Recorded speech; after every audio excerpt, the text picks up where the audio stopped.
What's up everybody, back again with another raid guide, and this time we're taking a look at heroic Denathrius. Due to the many steps of this fight, I'll be going over this encounter piece by piece and phase by phase, explaining the mechanics, how we move and where we focus our damage, rather than just going ability A does this. So let's hop into it, shockingly starting with phase 1. Few notes before we break this phase down. New mechanic to keep in mind is the Night Hunter. Feeding time has been replaced by Night Hunter, still targets 2 players, giving them a circle around them, but they also get fixated by an after image that will charge them after a few seconds, dealing a ton of damage, which is reduced or split between any player standing in the red beam between the after image and the targeted players. On top of this, if one player soaks 2 beams at the same time, they will pretty much insta-flop, as the second hit will deal 500% more damage. And if you're the one getting targeted by Night Hunter, aim to make your beam longer, which makes it easier to distinguish and soak. If possible, avoid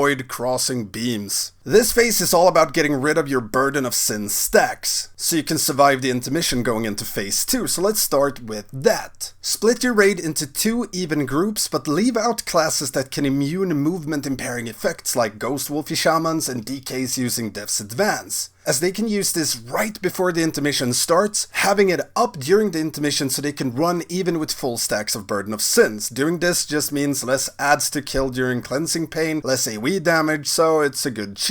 Preferably you want slower classes and specs in the first cleansing pain group and more mobile classes in the second soak group. There will always be a blood price before the second group soak, which knocks you up in a way, so it just makes it a tad easier. If you're not a cheese class, you need 2 stacks to be able to survive intermission, down from the 5 you have at start. So let's hop into it. Just like you can hop into Twitch and check me out at Stankie Gaming. On pull, you want to drag boss to a wall and tank him a few yards away from it, facing the wall. First cleansing pain soak group should be stacked in front of it. Be ready to AoE a ton of adds and have healing cooldowns ready for the raid damage. While you're AoEing down the adds, you'll get your first Night Hunter, followed by blood price into second cleansing pain. And like I said, aim to make the beam between after image and Night Hunter target longer and non-overlapping if possible. If you're in the second group, turn your back against the wall before the blood price to get knocked towards where you need to be, then it's pretty much rinse repeat. Following second soak, you want to move boss and raid a bit closer to the middle, wait for Ravage to fill the room, then drag boss to the wall outside of the nasty red stuff on the ground. And you do this 2 more times. The aim is to transition into intermission when the second soak group soaks their third cleansing pain. If you push it just after that, you don't need to deal with the adds or the Night Hunters that follow. Depending on your gear, you might need to stop DPS as to not push it too fast. If people have 3 stacks, they will not make it without things like Priest Grip. When boss hits 70%, intermission starts and you get dragged into the middle, then knocked away to the edge. Goal is to press W and hope you make it to the middle before the timer runs out. The only way to fail this if you have 2 stacks is if you don't start moving as soon as you can. If anyone small brains it and forget to move or have 3 stacks, you can Priest Grip him or laugh. But that's pretty much phase 1 and intermission. Make sure you soak the cleansing pain as assigned, get ready for bursty raid damage during cleansing pain, the adds and blood price, and DPS have fun AoEing. With that said, let's go through phase 2 a bit. The new thing here is the Rancor and Crescendo. Rancor, when a player gets hit by Remornia's abilities like Impale or Massacre, a patch of blood or Rancor spawns on the ground, which lasts for about a minute. If you stand in it, you take some shadow dam, and damage taken is increased by 50% while you stand in it. So Impale targets should aim to stand away from where the raid runs or needs to run if possible, and you should never get hit by Massacre. Crescendo, when you kill one of the Crimson Kabbalists, it starts raining down a ton of Crimson Swirlies at random players' locations. Stand in one and you take some dam, but you also get knocked back, which can and probably will knock you off the platform and you die. This complicates the fight a bit since you don't want these swirls at the same time as some of the mechanics like Hand of Destruction, which pulls the entire raid into the boss. If you got swirls during that, most of the raid will die. Having it during Massacre makes dodging Massacre a lot harder, but I'll go over our timers for this in a bit. Lastly, for tanks, make sure to taunt off after every racking pain, and make sure you don't tank both Remornia and Denathrius for any extended amount of time. Bosses be smacking, yo? With that said, let's break it down. As soon as you land, pull boss to the northern mirror and position him near one of the adds that spawns over there. You want to hit at least one of the adds with Denathrius racking pain. You can hit multiple adds with it, but that that can make it harder to dodge some mechanics. Ranged DPS should focus more on the adds that are on the side of the platforms that melee can't reach here. Depending on your overall DPS, you might want to only dot the side adds at first. The aim here is to get the melee ones down fast and the range adds after first Hand of Destruction. When the melee adds die, dodge swirlies, impale targets, move away from the mirror and raid so you don't drop patches where you need to run, then wait for the first Hand of Destruction. As soon as boss starts casting, move through the mirror, wait for new impales to pick its targets, then everyone except the impale targets move back through the mirror, and as soon as impale is finished, they rejoin the raid. A few seconds after this you get your first massacre, so dance, and try to finish off the ranged adds just as the massacre ends. So the crimson swirlies don't spawn during massacre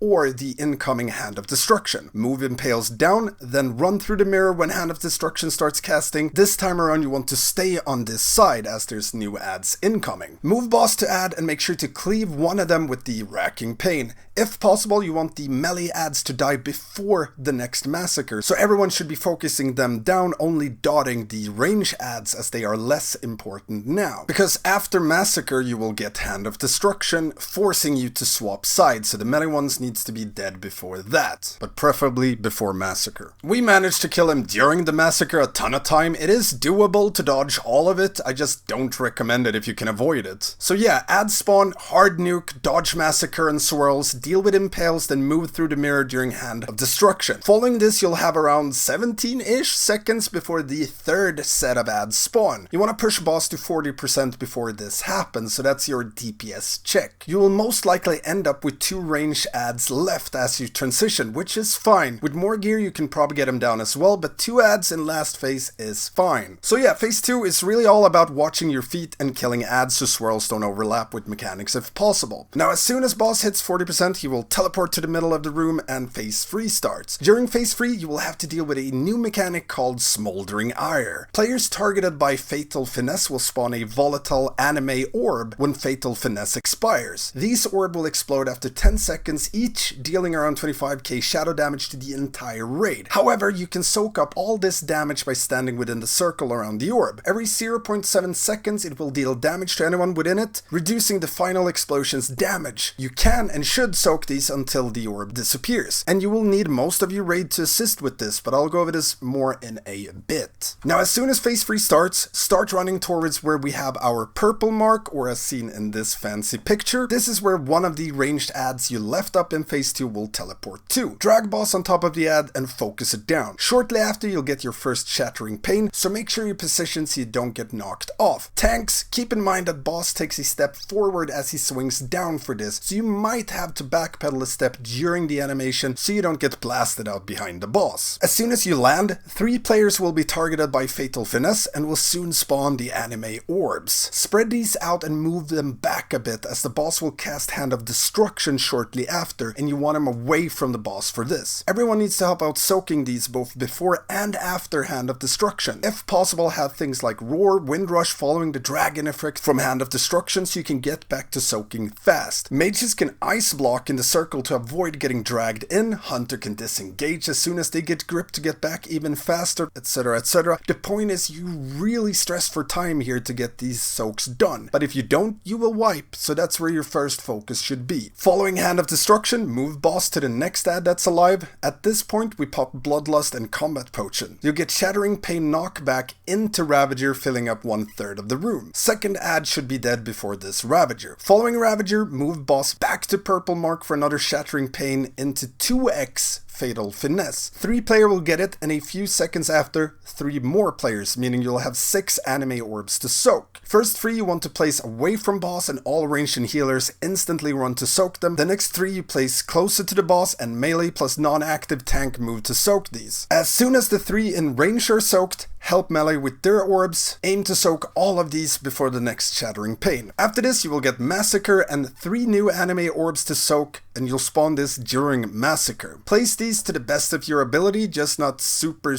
far away from the boss, and everyone help out soaking these, especially when the Massacre ends if they're still up. Following this, Shattering Pain into Hand of Destruction. If possible, move boss away even further before the Hand of Destruction to give you a little bit more space. You'll also get 3 new few orbs during this. Place these far away from boss and get ready to soak them. After this, you get Shattering Pain into Ravager, and you want to use this knockback to knock you away from the Ravager. So move towards boss and position yourself till you'll fly to the last 1/3 of the room. 3 more anime orbs to soak, then Shattering Pain, followed by more orbs and a Hand of Destruction. If you can burn boss before the last Hand of Destruction, that's to prefer, as the overlap with no space is not nice. And that's pretty much it. Long rant got long. Again.